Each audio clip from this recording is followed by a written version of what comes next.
Sorry, that wasn't good enough. Turn off the air conditioning. You are in a good mood tonight. Thank you very much. You think it's tough standing in line in this weather out there? Oh. This is a grim day. How would you like to be a photomat clerk on a day like this?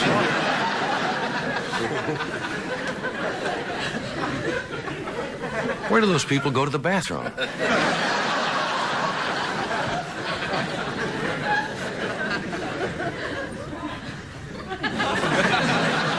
I'm just looking at you for a change. You're looking at me like something's going to happen. What was the temperature out here in the valley today? High, 90s. Something like that. I saw a bumblebee backing his stinger into a popsicle today. Anyway, this is the Tonight Show, the 60-minute late-night program that comes to you on the NBC network. We are in the city of Burbank, in the San Fernando Valley, in Southern California. I want you tourists to know exactly where you are when the next disaster hits. Yeah, did you make a trip into Hollywood? How many of you come to California and then want to go to Hollywood? Yeah.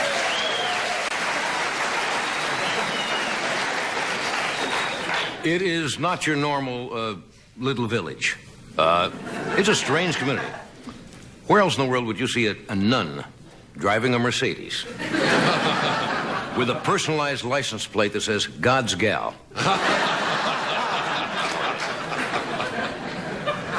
And while you're in Burbank, I like to plug Burbank because it's a nice, friendly community, and it is. Now, with that, I start to zing them, right? No, it is. Yeah. They have a lot of fine restaurants out here that most people don't know about. On Burbank's famed Restaurant Row.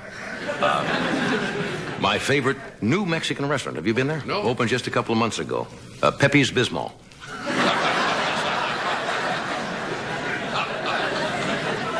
You'll know you're in Pepe's because over table they have a giant piñata filled with Tums. After the first course, the head waiter fires a starting gun for the men's room. It is a weird place. How many of you took the NBC tour today? That's one of the highlights. The way I keep track of the inflation rate in this country is to keep asking the audiences what the tour is today. When we first came out here 10 years ago, I think the tour was $1.25. Right. Now, what is it? What do they charge now? $3.50. $3.50? They ought to be ashamed. But today, if you took the tour, Friday is the big thrilling day. That's when they have the changing of the parking spots. No, they go out and they change the names on the weekend anchor team. Today, I think Trish Toyota became Cynthia Allison. And that's a very big move out there. Have you seen my parking spot? Yeah, I know. Today... Never heard of a parking spot getting applause. Yeah. Today, some wise guy installed a whoopee speed bump in front of my parking spot. It's kind of a slow news day. In Beverly Hills, there's a street called Rodeo Drive. It's probably one of the most exclusive streets, certainly one of the most expensive. They had a fire on Rodeo Drive today. True. Yeah. You ever seen the Beverly Hills Fire Department? They don't have a Dalmatian. They have a poodle with a little leopard coat. Fireman ran into Gucci's and yelled, "Where's the fire?" And the clerk says, "I have a customer."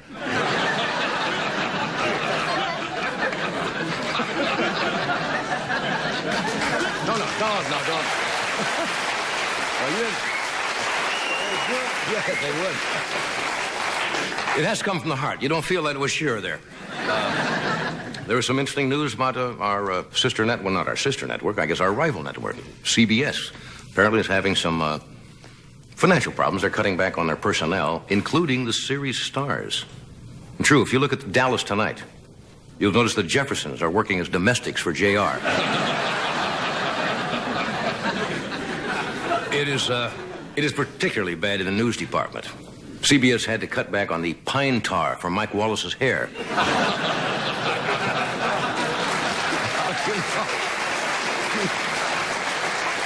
You know who I'm going to hear from, don't you? Yes.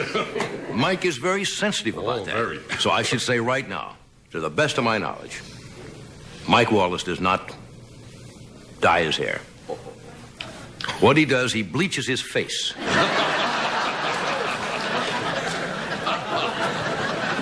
So the hair looks a little darker. I don't know. But CBS must be having their problems because I turned on the news the other morning, and Charles Kuralt was on the road hitchhiking. Now, concerning the George Brett controversy, about the home run which they gave him back, I guess, after the pine tar bat, Billy Martin proved today that he was really a good sport about that whole affair. And to show there was no hard feelings about the incident, Billy Martin sent George Brett a new bat. The bat flew out of the box and bit Millie Martin.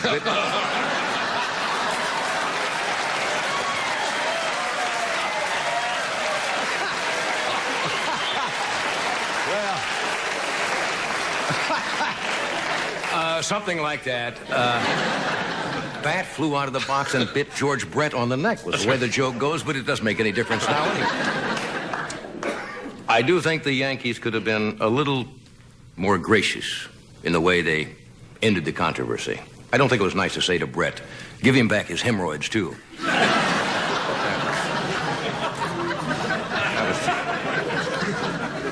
You see the picture of our Secretary of Agriculture? How many of you know his name? John Block is the United States Secretary of Agriculture, and apparently he's got a lot of money. He's a millionaire himself.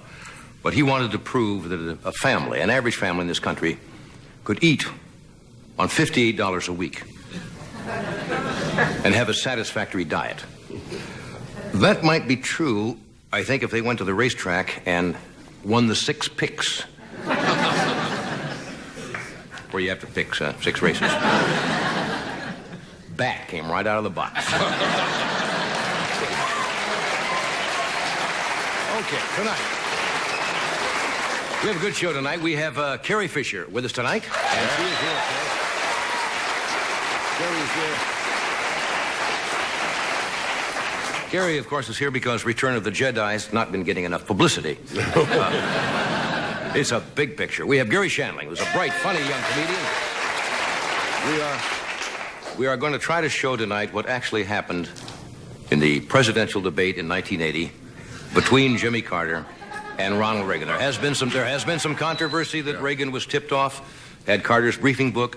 Tonight we will look at that tape a little more closely, and you folks will be the judge. So thanks for coming, and we'll be back in just a minute.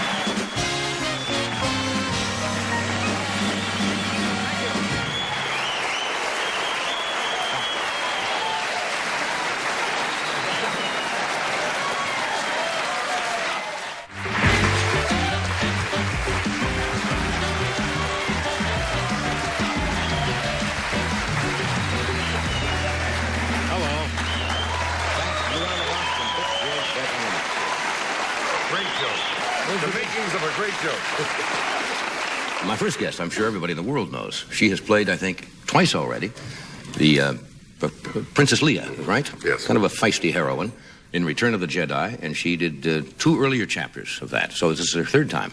Star Wars and The Empire Strikes Back, and now Return of the Jedi. This is her first appearance with her. With her. The audience is right. The audience is right. I'm losing my speech, and the lady said I cannot hear anymore. This is a very cruel crowd we have here tonight. They are really out to get This is the first time she's ever been with us. Yes. I'd like to make that clear. Okay. Would you go? Well, would you? Here's Carrie Fisher.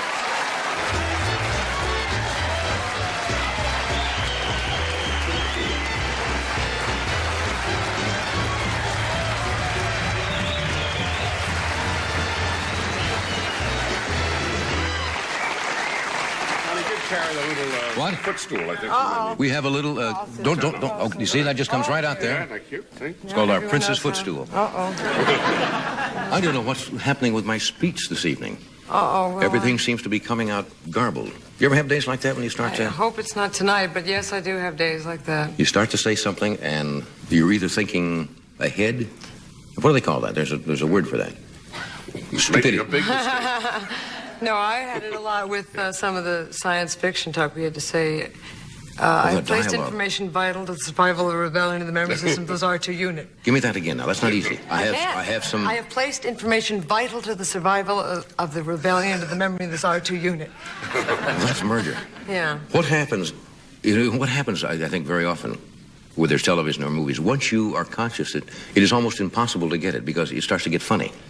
Now Well, you try to get straight and serious, And it just goes. We would have long speeches. That was part of the hologram speech. And Right. it just, you feel like you're just humiliated. And it's over and over and over. And it's just, you'll never get this bucket of old past. You'll never get that bucket of old past blockade. You'll never get, it's just, Again, yeah. You see in motion pictures, though, we can't stop. Oh, and no, do you it. mean everyone's going to see this? This is going out. I get to do it over This again. goes out just as it is. We, you told me, you were said we've not.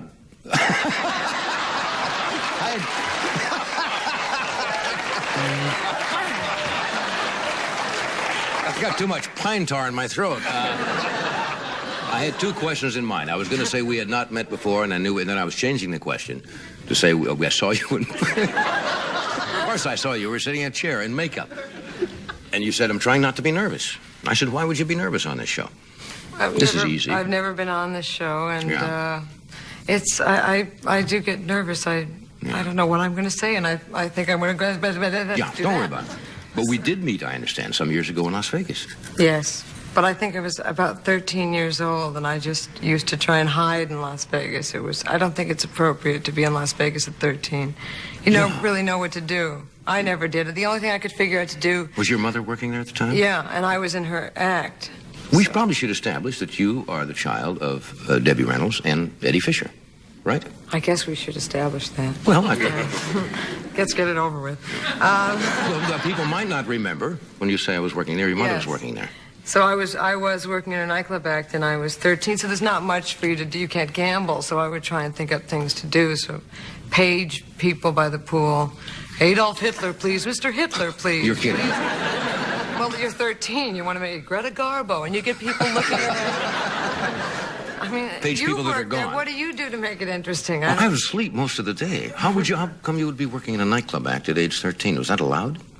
You have to get some kind of special waiver I or guess what? so, unless if it wasn't, I'm sure in trouble now. But yes, I worked from 13 to 16 in Las Vegas as part of my mother's act. Right. What'd you do in the show? I sang and flung my chords around and so on. Yeah? Mm-hmm. What else did you do to kill the time in Vegas? You get on page people. I page people. You do things like give surprise parties for people whose birthday it wasn't. Then it's really a surprise. They start singing along, and suddenly the cake comes toward them, and they start to get, And it's not their birthday? No. That's the best surprise party you can give to someone. You have a weird sense of humor. I like that. Was it, when you grew up, of course, you have both parents are in entertainment business. The average child would look at that from afar and say, gee, that must be glamorous. But when you're there, you're not conscious of it at the time. You're just the child of two people who happen to be in the entertainment business. But did you know that you were in some kind of glamorous business? Not until I started watching Father Knows Best and stuff, and I thought, now, those guys, Mom doesn't come home on that show and wash body makeup off and wear sequins and take a wig off and things like that. And something's off here. But I went to school with a lot of other kids that did the same thing. But, I mean, there was Mom, Mrs. Anderson, making a roast, and my mom was, flinging a mic cord. And yeah. So to you, it was kind of normal until you... It was normal for me. But then at about 16, I went, Yeah. This isn't quite right? Yeah, this is, I thought everybody had movie star parents. Living your own fantasy. Yeah. After this commercial, Fred, we shall do it, and we're coming right back. So stay tuned. That's all I can bring.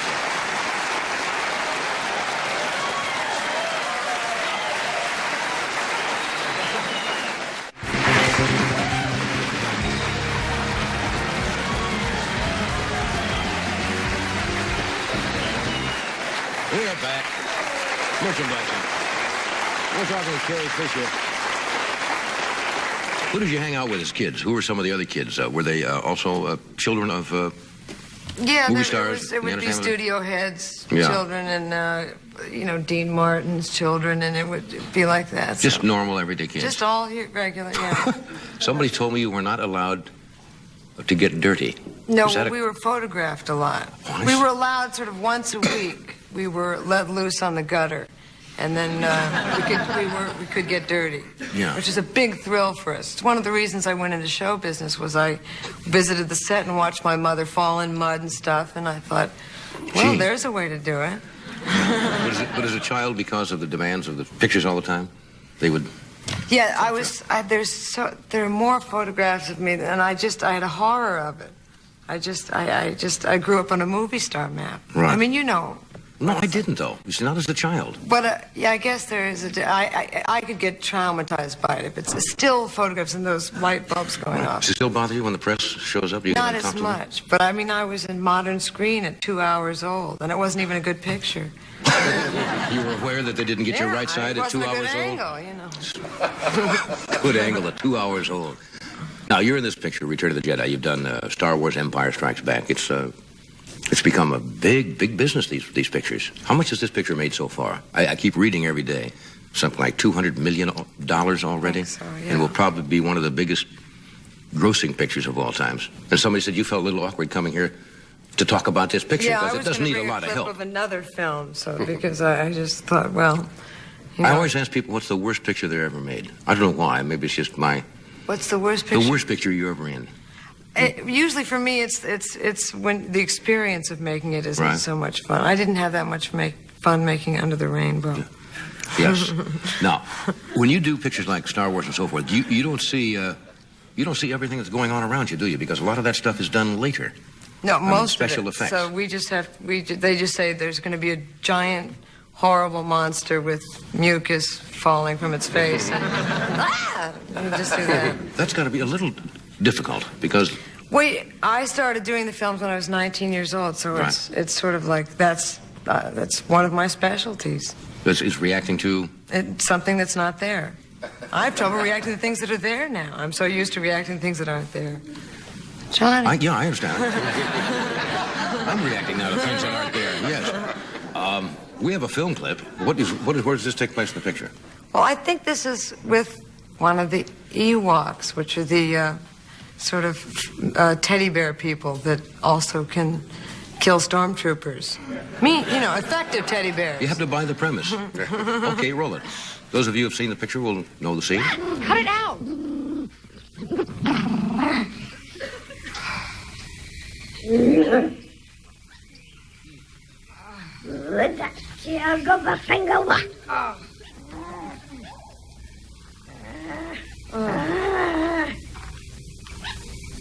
I'm not going to hurt you.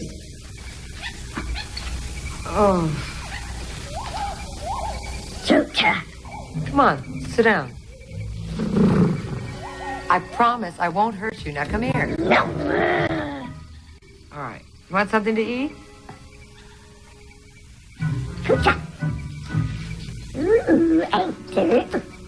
That's right.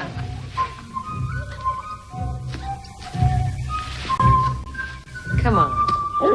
Hmm?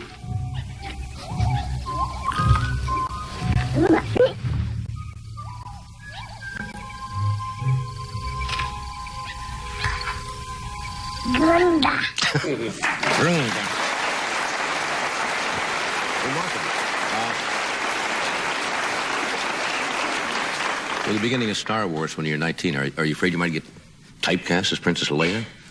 Well, I figure if that happens, I can just go on playing princesses. I can do Princess Margaret in the movie of the week. And Princess Di, just keep going on? Princess Di.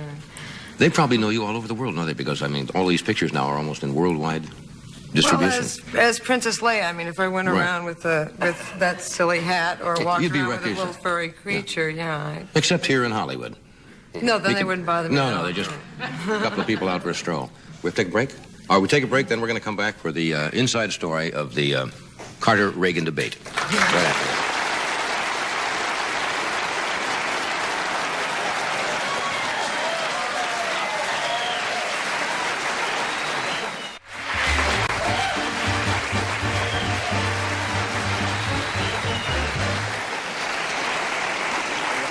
As you know, for some weeks there's been a lot of controversy in the media about the presidential debate of 1980 between then-President Jimmy Carter and Ronald Reagan.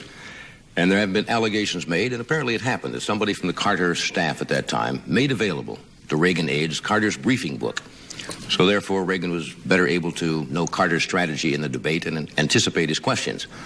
We thought it'd be interesting to go back and look at that original tape of the debate to see if there was really anything we could pick up that you didn't see the first time. Johnny, is there anything special we should look for in this? No, I don't think so. It's pretty self-explanatory, so we'll show you a small portion a small portion of the Reagan-Carter presidential debate of 1980 and see if you can see if there's anything going on.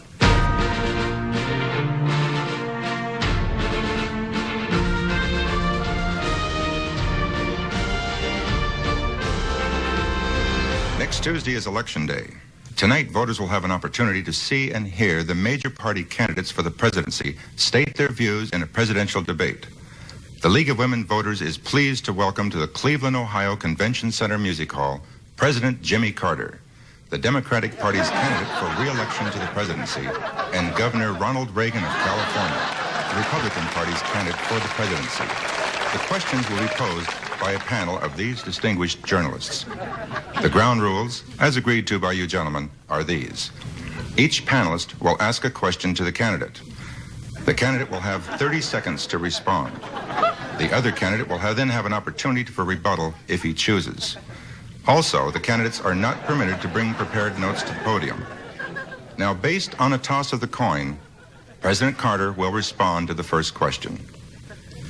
Mr. President, what steps would you take in a second administration to bolster the economy? Well, as you know, the new economic revitalization program that we have in mind would result in tax credits, which would let business invest in new tools and factories to create even more jobs, about 1 million in the next 2 years. Additionally, I'm prepared tonight to unveil a new program which my advisors and I have been working on in complete secrecy. And this program will create 900,000 new jobs for young people. Well, I believe your secret program calls for 700,000 new jobs. No, that's 900,000 new jobs. Well, I'm sorry, your nines look like sevens. In addition, last night in a closed-door session with my top economic advisors, we projected that the inflation rate will be reduced to 3%. Well, there you go again. It's 8%. No, it's 3%. Well, your threes look like eights, your nines look like sevens, and your threes look like eights. Now, ask yourself, America's got a president with poor penmanship. Are you better off now than you were 4 years ago?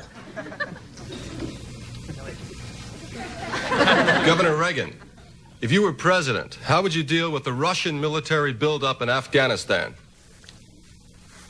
Well, it's very difficult for me to answer that question because, naturally, I'm not privy to classified intelligence information as a sitting president.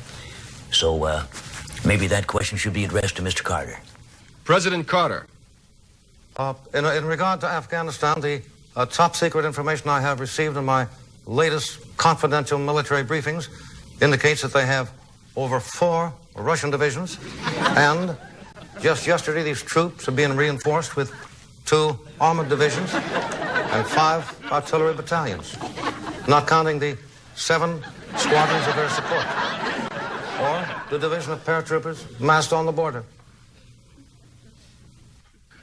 Speaking of that, Mr. President, do you have a plan to rescue our hostages in Iran?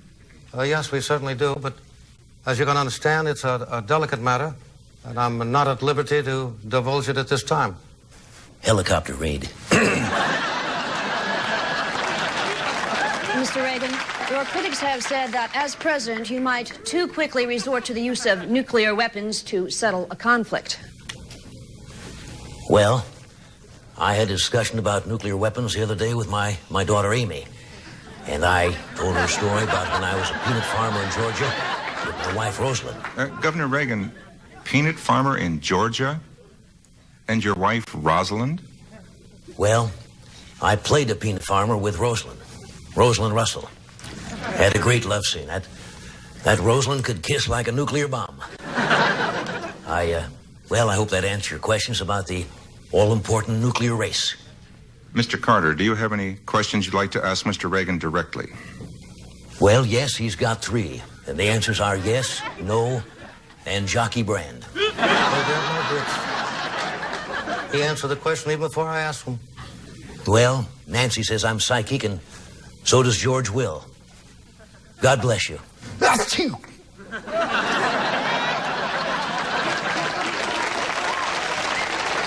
Gentlemen, it's time for a brief summation. President Carter. I'd like to say that Mr. Reagan has demonstrated he has no viable plan for running the country and no understanding about what I said tonight. Well, that's not true. I have a very clear Xerox or understanding of what you said tonight. In closing, I'd like to thank the League of Women Voters for staging this debate. I'd like to thank the members of my staff for helping me to prepare. Well, I'd also like to thank the members of your staff for helping me to prepare.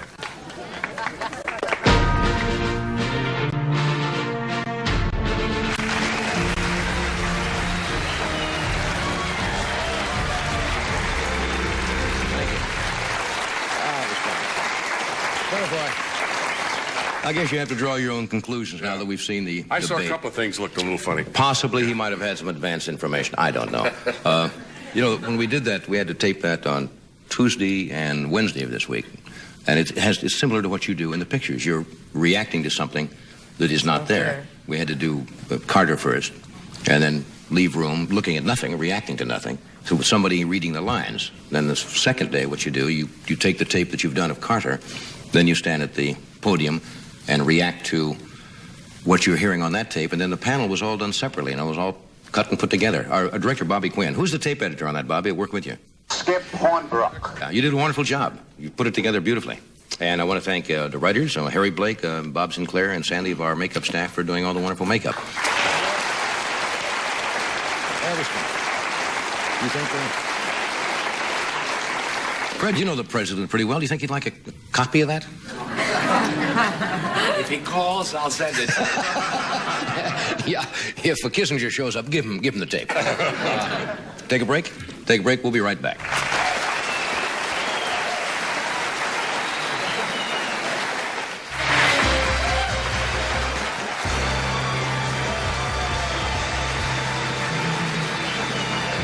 We're back. All right. Okay. My next guest, Garry Shandling, is here tonight. He is one of the brighter young comedians that's emerged in the past several years. He is currently appearing at the Universal Amphitheater in Los Angeles with Donna Summer. And he's going to be opening for Joan Rivers at the Oakdale Music Theater in Wallingford, Connecticut, August 5th and 7th. And then he's going to tour with Melissa Manchester for a week starting August the 8th. Would you welcome Garry Shandling? Garry?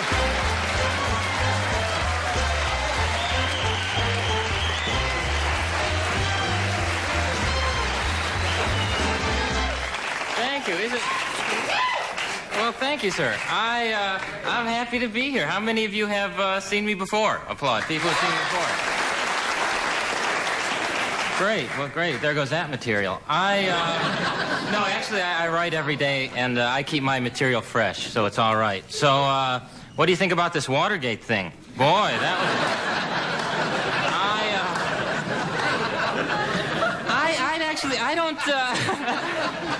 I don't talk much about current events because I don't get the newspaper anymore because my neighbor just moved, and I have a new house. I'm a homeowner, which is very weird, but it's great because I can decorate it the way I want to, not like my folks. You know, my folks have a bowl of waxed fruit on their coffee table. I guess this is in case some mannequins come over. I'm not eating this junk. I just saw my folks, and my dad gets grosser each year. I don't know is your dad like that? I'm talking to my dad. He'll take his car keys out of his pocket and stick them in his ear, you know? And I'm going, are you starting your head or what, Dad? He said, I must be, son. I'm backfiring here.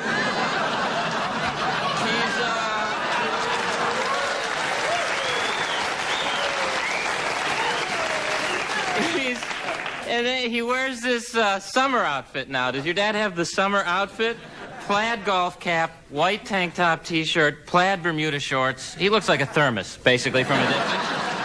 I bought him a pair of bikini underwear for Father's Day. I swear to you, it's gross. I realize you don't want to see your dad in bikini underwear. Am I right? He thinks he looks like John Travolta in these things. He looks like Ed Asner, basically. You know, it's great. They don't even fit him. I'm going, both legs have to go in there, Dad. You want to see your dad in boxer shorts. That's a dad's uniform, am I right? The old loose ones where he turns quick, but they stay right where they are. And they get higher each year. It's like the rings on a tree. You can tell how old your dad is by where the elastic band mark. It's a weird... He's a funny man. He likes to hunt, but he won't use a gun or a rifle, so he takes the Buick down to a deer crossing and waits. You know? This is a good spot, son. You know, he's got a scope on the dashboard of the car. He won't have guns or rifles in the house. One time someone broke in and he yelled, "Someone's in the house! Get the car!" So I have this new house. I have moths in my house. I have actually holes in my underwear from moths. I mean, you would think there would be certain garments, even moths wouldn't eat. You would think they would go underwear. No, give it to Mikey. Well, how do they get in the drawer? Do they open the drawer? Has anyone ever seen this happen? Do they all get on the handle and flap real hard? What's going on there? So anyway, I'm happy. I'm like getting older. I'm still single. Those of you who have seen me before know this is like a condition, basically. I did go out. This is great. I went out with Miss Georgia recently. Actually, former Miss Georgia. But, all right, it was George Foreman. But, what's the difference? So no, this is a true story. I met Miss Georgia at the Miss America contest. I swear to you, and she wore her crown on our date. I mean, I'm serious, and people are looking at us going, "Is this chick eating too much margarine or what?" And she's sitting on the hood of the car waving at people. You know, I'm going, "Get in the car." And so we go, I'm telling you all about my life. So we go to the movies, right? Now, I always embarrass myself with the movies. This is true. When I save a seat for somebody, I hang my jacket up on their chair, so it looks like someone's sitting there, right? You don't have to be assertive. Am I right? It's great. So last week, 8 friends of mine said, "Go down, save our seats for us," right? So I'm sitting there nude, right? And, you know, people are coming up to me going, "Is that seat with the underwear taken?" I said, "Yeah." He said, "Oh, you have moths." I said, "Yeah, do you know how they get in the drawer?" So here's the good part. So I get her home, right? So we go home, and there's always that sexual tension when you're dating, right? I mean, I think I've heard every excuse for a woman not going to bed with me. I remember this one girl actually said, "Look, not with this Falkland Island thing."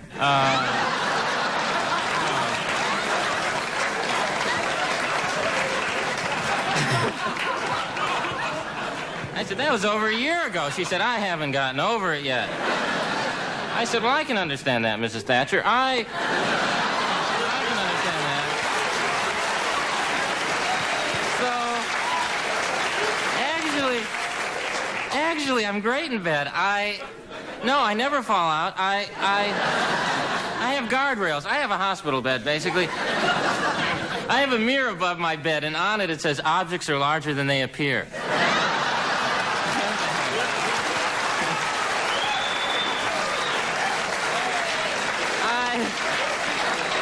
But there's that awkwardness, so you go out, right? So you're there with the girl, and you don't know whether to make the move. You guys know what I mean. And the woman never gives you a signal, right? And you need a clear signal. I need a woman with flashlights going.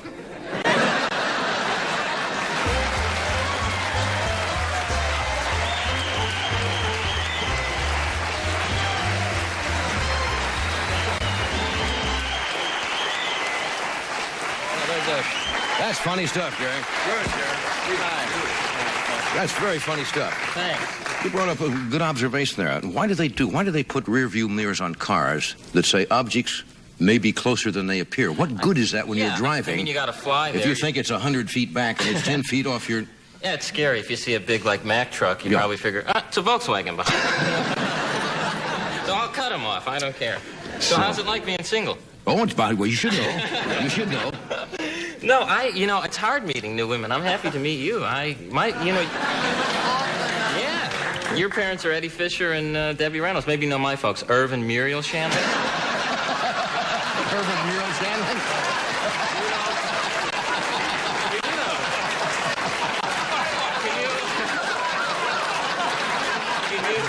Irv and Muriel Shandling, huh? They moved around pretty good out here in the circuit. Not a pretty sight, huh? Can you picture your parents making love? Ooh, that's a horror. Not you specifically. Of course, I understand. No, it's hard to meet new women. I don't like parties, really. Right. It's to the point now, where if I'm not invited, I don't even go. And I have the... How about singles bars? I don't like bars because the guy always has to go on a limb. I wish women would approach guys more because we're easy, basically. I mean... we're tramps, basically. No, I mean, women should approach guys. I mean, if a woman says, come on, we're going back to my house, you know, we're not going to go, gee, I don't know. I'm retaining water, and I don't know.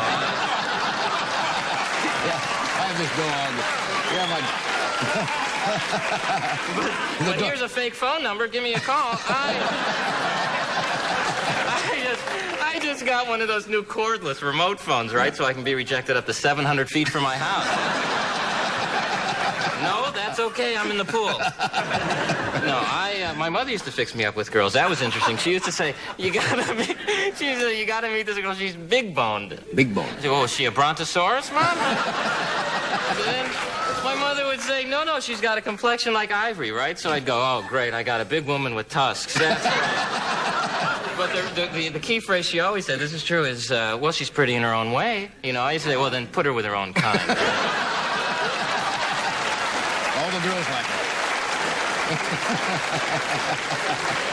Very funny stuff. Or all the girls like her, or she's a great dancer. Or she's got a great personality, which means basically you have Charles Nelson Riley. You got it. From under a rock, when they say that. I just have trouble. 95% of the women I break up with marry the next guy they go out with, I swear. It's like they're saying, get me off the streets. I can't go through this anymore. So it's Would you like to get married, or are you enjoying the single life too much? Well, is it good to be married? I think so, yeah. If everything is working well, it's good. No, we should hang out. We should hang out because I could pick up chicks if you were with me. I bet we should. You want me to go out and troll for you? Listen, I'll get the boat and we'll go now. We should go like down to Venice Beach. There's girls with no tops who can sing who deserve a shot on this show. I think we should go and tell them we'll get them on this show. I have the same dog. I've had a dog for 12 years, and he licks me in the face every morning to wake me up, and I go, oh, God, oh, baby, that feels great. Because that's like all I get, really. And that dog is 84 in human years. But not bad looking, but now it's to the point when a woman kisses me, I go, I'm going to let you out.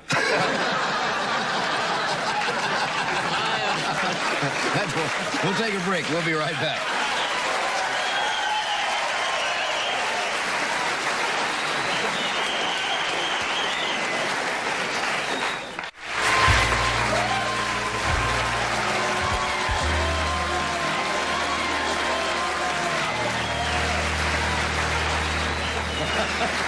Okay, you were very funny tonight, as usual.